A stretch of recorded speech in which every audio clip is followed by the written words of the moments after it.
So what happens in the moment of stuttering? What happens within a stuttering event?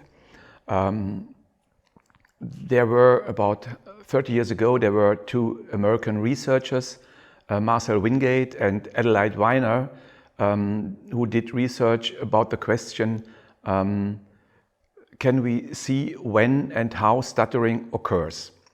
And from their study results and from their theory about stuttering, I always explain to myself what happens in the moment of stuttering.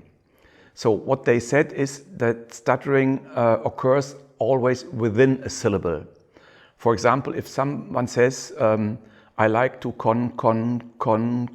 control, and he repeats the syllable the full syllable con, even if he repeats it 8 or 10 times, we don't count it as stuttering.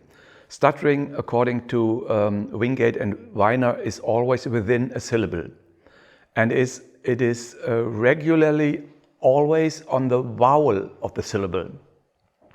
So our whole speech, and that is for every language in the world, for German, for English, for French and Chinese or Russian, all the languages in the world are syllable based, and nearly all the syllables in every language, they have a nucleus which is always the vowel. According to Wingate and Weiner, stuttering always occurs within a syllable, and it occurs at the moment a vowel has to be produced. Stuttering can occur just before the production of the vowel element of the syllable, or during or within the production of the vowel element of the syllable. And I give you some examples for that. For example, the word English, you can hear different kinds of stuttering. You can hear a repetition about a part of the vowel, for example, English. So a person that stutters, he cannot produce the complete vowel E within the word English. And what happens if he comes to a real stuttering event, that he might have a repetition like English. I'm not a stutterer, I'm not a person that stutters by myself, but I will imitate it in this video recording, sometimes stuttering, to explain what forms can happen in stuttering. I will explain it in an example like within the word English.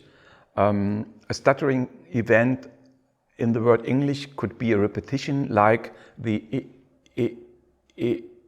English language. So the persons who stutter, as I imitate it, tries to produce the vowel, but the vocal fold vibration is cut off within the vowel, and he has about 20 or 30% of the vowel he can produce, but not more.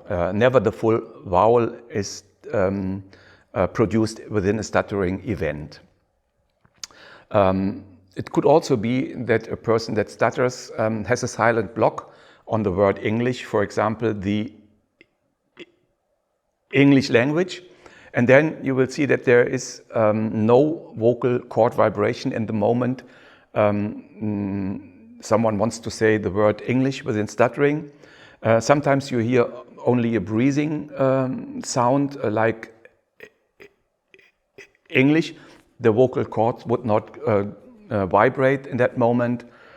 So on a word with a vowel at the beginning, you can have a repetition of parts of the vowel. You can have a silent block at the beginning of a syllable starting with a vowel. And sometimes you can hear also kind of prolongations like English, but also in a prolongation on the vowel, you will never hear that the complete vowel is produced.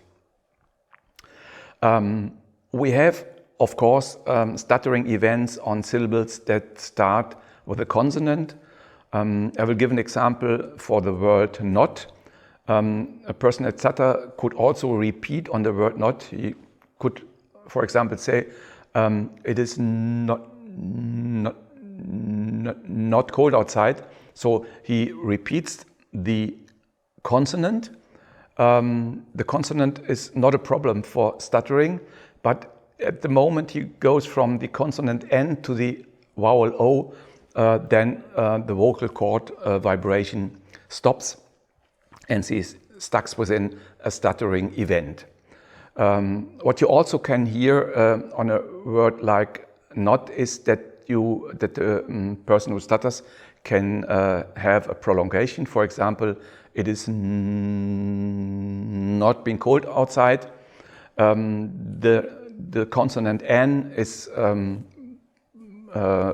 produced with vocal vibration. At the moment the person tries to go into the vowel, the vocal cord vibration breaks off during the production of the vowel, but you always will never have 100% vowel production within stuttering. What also can happen is that you have silent block on a consonant. For example, with the word not, you also can hear a stuttering event like it is not cold outside, very often with a high muscular tense in the articulatory muscles. And this kind of stuttering to stuck within a consonant seems to stand in contrast to the Wingate-Weiner theory that stuttering event always occurs in the vowel element of a syllable. We can explain this kind of silent blocks on consonant very often on stop-plosive consonants. What happens is that during their biography of stuttering, persons who stutter learn to react on their stuttering with a lot of muscle increase. They have high tension within articulatory muscles, also within the larynx, and this leads to silent blocks. But silent blocks on syllables beginning with a consonant are a secondary behavior. Stuttering does not occur on a consonant. And if you have a silent block on a consonant, on a B or a K, or even on an M or N, then it is not in contrast to the Wingate-Weiner theory. It's because persons who stutter have often learned over a long period to react with high increase of muscle tension within their articulatory or larynx muscles. So in stuttering, on the surface you can find silent blocks, you can find repetitions, parts of the vowel, you can find prolongations on the consonants, but these kind of stuttering events are all surface phenomena. The underlying problem of stuttering, and this is the take-home message from the theory of Wingate and Weiner, is that stuttering always occurs on the vowel element of a syllable. And it does not matter if it's at the beginning of a syllable with a vowel or after a consonant.